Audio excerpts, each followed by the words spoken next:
यमुना के किनारे धर्मस्थान नामक एक नगर था। उस नगर में गणादीप नाम का राजा राज करता था। उसी में केशव नाम का एक ब्राह्मण भी रहता था। ब्राह्मण यमुना के तट पर जप तप किया करता था। उसकी एक पुत्री थी जिसका नाम मालती था। वह बड़ी रूपवती थी। जब वह ब्याह के योग्य हुई तो उसके माता पिता और भाई को चिंता हुई। संयोग से एक दिन ब्राह्मण अपने किसी यजमान की बारात में आया था और भाई पढ़ने गया था। तभी उसके घर में एक ब्राह्मण का लड़का आया। लड़की की माँ ने उसके रूप और गुणों को देखकर उससे कहा कि मैं तुमसे अपनी लड़की का ब्याह करूंगी। होनार की बात की उधर ब्राह्मण पिता को भी एक दूसरा लड़का मिल गया और उसने उस लड़के को भी यही वचन दे दिया। उधर ब्राह्मण का लड़का जहाँ पढ़ने गया था वहाँ एक लड़के से ही यही वादा कराया। कुछ समय बाद बाप बेटे घर में इकट्ठे हुए तो देखते क्या है कि वहाँ एक तीसरा लड़का और मौजूद है। दो उनके साथ आए थे। अब क्या हो, ब्राह्मण, उसका लड़का और ब्राह्मणी बड़े सोच में पड़े। दैवयोग से हुआ क्या कि लड़की को सांप ने काट लिया और वह मर गई। उसके बाप, भाई और तीनों लड़कों ने बड़ी भागदौड़ की। जहर झाड़ने वाले को बुलाया पर कोई नतीजा न मिला। सब अपनी अपनी करके चले गए। दुखी होकर वे उस लड़की को शमशान में ले गए और क्रियाकर्म कराए। तीनों लड़कों में से एक ने तो उसकी हड्डियां चुन ली और फकीर बनकर जंगल में चला गया। दूसरे ने राख की गठरी बांधी और वहीं झोपड़ी डालकर रहने लगा। तीसरा योगी होकर देश देश घूमने लगा। एक दिन की बात है, वह तीसरा लड़का घूमते घुमाते किसी नगर में पहुंचा और एक ब्राह्मणी के घर भोजन करने बैठा। जैसे ही उस घर की ब्राह्मणी भोजन परोसने आई कि उसके छोटे लड़के ने उसका आंचल पकड़ लिया।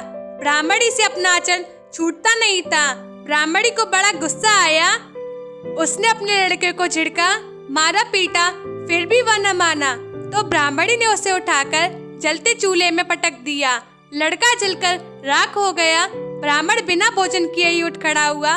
घर वालों ने बहुतेरा कहा पर वह भोजन करने के लिए राजी ना हुआ। उसने कहा, जिस घर में ऐसी राक्षसी हो उसमें मैं भोजन नहीं कर सकता। इतना सुनकर आदमी भीतर गया। संजीवनी विद्या की पोथी लाकर एक मंत्र पढ़ा। जलकर राख हो चुका लड़का फिर से जीवित हो गया। यह देखकर ब्राह्मण सोचने लगा कि अगर पोथी मेरे हाथ पड़ जाए तो मैं भी उस लड़की को फिर से जिंदा कर सकता हूँ। इसके बाद उसने भोजन किया और वहीं ठहर गया। जब रात को सब खा पी कर सो गए तो वह ब्राह्मण चुपचाप वह पोथी लेकर चल दिया। जिस स्थान पर उस लड़की को जलाया गया था वहां जाकर उसने देखा कि दूसरे लड़के वहां बैठे बात कर रहे हैं। इस ब्राह्मण के यह कहने पर कि उसे संजीवनी विद्या की पोथी मिल गई है और वह मंत्र पढ़कर उस लड़की को जिंदा कर सकता है, उन दोनों ने हड्डियां और राख निकाली। ब्राह्मण ने जैसे ही मंत्र पढ़ा वह लड़की जी उठी। अब तीनों उसके पीछे आपस में झगड़ने लगे।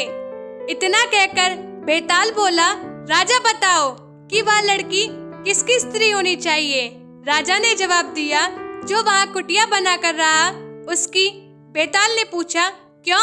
राजा बोला, जिसने हड्डियां रखी वह तो उसके बेटे के बराबर हुआ। जिसने विद्या सीखकर जीवन दान किया वह बाप के बराबर हुआ। जो राख लेकर रमा रहा वही उसकी हकदार है। राजा का यह जवाब सुनकर बेताल फिर से पेड़ पर जा लटका।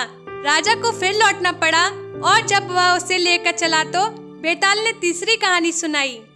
दोस्तों, आपको कैसी लगी हमारी कहानी कमेंट करके जरूर बताएं। वीडियो को लाइक एंड शेयर करना ना भूलें। चैनल को सब्सक्राइब कर लें, साथ ही घंटी दबाकर ऑल पर दबाएं ताकि आने वाली वीडियो आप पर पहले पहुंचे। हम आपसे अगली वीडियो में मिलेंगे। धन्यवाद।